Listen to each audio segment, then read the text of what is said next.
आज मुझे कुशीनगर में निर्माणाधीन महात्मा बुद्ध कृषि और प्रौद्योगिकी विश्वविद्यालय के निरीक्षण का अवसर प्राप्त हुआ है।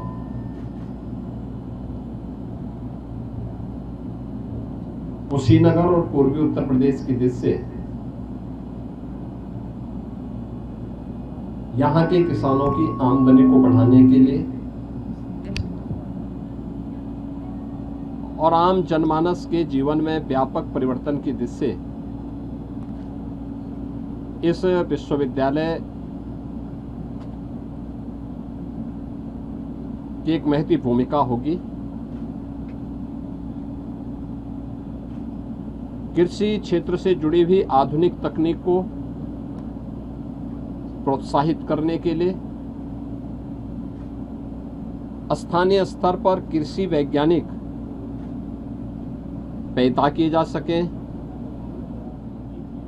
वैल्यू एडिशन के माध्यम से किसान की आमदनी को कई गुना बढ़ाने,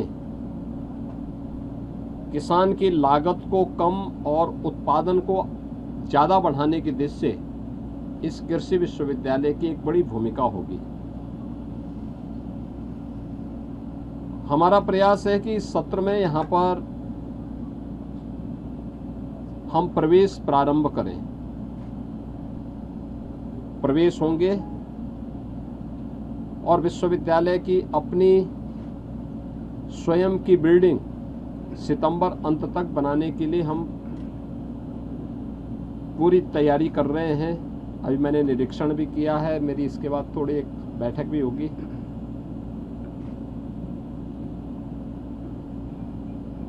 सभी औपचारिकताओं को हम तब तक पूरा करेंगे। 2-3 महीने के लिए हम लोगों को कोई भवन किराए पर लेंगे या फिर स्थानीय स्तर पर जिला प्रशासन के सहयोग से कोई एक वैकल्पिक व्यवस्था दे देंगे।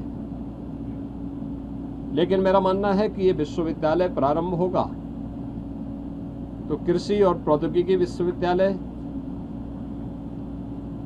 न केवल किसान को आधुनिक तकनीक उपलब्ध कराने बल्कि उसकी लागत को कम और उत्पादन बढ़ाने के साथ ही उसकी आमदनी को कई गुना बढ़ाने में एक बड़ी भूमिका का निर्वहन करेगा। और इसी उद्देश्य से आज हम सब यहाँ पर आज इन सब कार्यों का निरीक्षण करने के लिए आए हैं। लगभग 450 करोड़ रुपए की लागत से बनने वाला ये विश्वविद्यालय यहाँ पर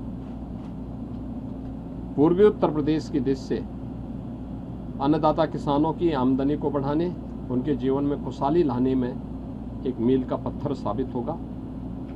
और इसी उद्देश्य से कृषि और कृषि शिक्षा के मंत्री श्री सूर्य प्रताप शाही जी, यहाँ के स्थानीय सांसद, स्थानीय विधायक और अन्य जनप्रतिनिधिगण भी इसीलिए इस कार्यक्रम में आज निरीक्षण करने के लिए आए हैं। उन सब की चिंता हमेशा रही है कि विश्वविद्यालय समय पे बने, समय पे चले और कृषि विश्वविद्यालय की स्थापना यहाँ पर हो।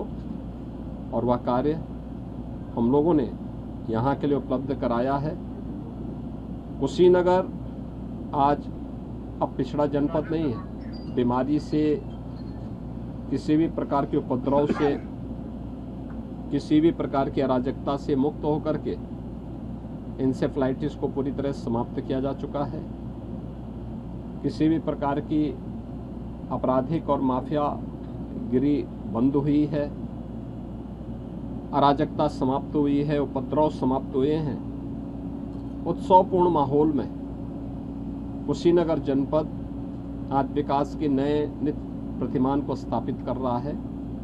मेडिकल कॉलेज की स्थापना, प्रौद्योगिकी विश्वविद्यालय की स्थापना, नए नए हाईवे, 4 लेन, 2 लेन की सड़कों का निर्माण और अभी गोरखपुर सिलीगुड़ी मार्ग भी कुशीनगर होते हुए ही निकल रहा है। तो स्वाभाविक रूप से विकास की अनंत संभावनाओं को लेकर के देवरिया कस्या पहले से हम 4 लेन की स्वीकृति दे चुके हैं और नॉर्थ साउथ कॉरिडोर के तहत भी हम लोग पटरोना से लेकर के केवल कसियाँ देवरिया ही नहीं बल्कि हम इसे प्रयागराज तक और आगे तक बढ़ाने की पूरी कार्रवाई के साथ हम लोगों ने पूरी प्लानिंग की हुई है।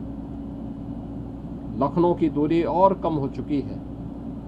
और याद करिए कि जब गोरखपुर सिलीगुड़ी मार्ग जुड़ेगा तो गोरखपुर से शामली तक भी एक इकोनॉमिक कॉरिडोर का निर्माण हो रहा है। तो विकास की अनंत संभावनाएं यहाँ की प्रति व्यक्ति आय को भी बढ़ाने में और यहाँ के अन्य गतिविधियों को, यानी सड़क इंफ्रास्ट्रक्चर बेहतरीन, एयर कनेक्टिविटी के लिए एक इंटरनेशनल एयरपोर्ट यहाँ पहले ही उपलब्ध कराया जा चुका है। नए एयरक्राफ्ट आने के साथ ही यहाँ पे वायु सेवा भी प्रारंभ होगी। मेडिकल कॉलेज और कृषि विश्वविद्यालय के साथ अब कुशीनगर में वैल्यू एडिशन से जुड़े हुए फूड प्रोसेसिंग की यूनिट स्थापित हों, किसान को उसकी उपज का कई गुना दाम मिले, इस देश से सरकार के द्वारा ये प्रयास प्रारंभ किया गया है। मैं इस पूरे प्रोजेक्ट को समयबद्ध तरीके से आगे बढ़ाने के लिए आज यहाँ पर इसी निरीक्षण के उद्देश्य से यहाँ पर उपस्थित हुआ हूँ। मेरा विश्वास है कि हम लोग बहुत शीघ्र सितंबर अक्टूबर में इसके उद्घाटन के लिए यहाँ पर आएंगे। उससे पहले यहाँ सत्र प्रारंभ करने के लिए भी हम कृषि मंत्री जी को यहाँ भेजेंगे कि वे सत्र यहाँ प्रारंभ करने के लिए सभी औपचारिकताओं को पूर्ण करने के उद्देश्य से आएंगे, जिससे कुशीनगर में भी अपना एक कृषि विश्वविद्यालय प्रारंभ हो सके।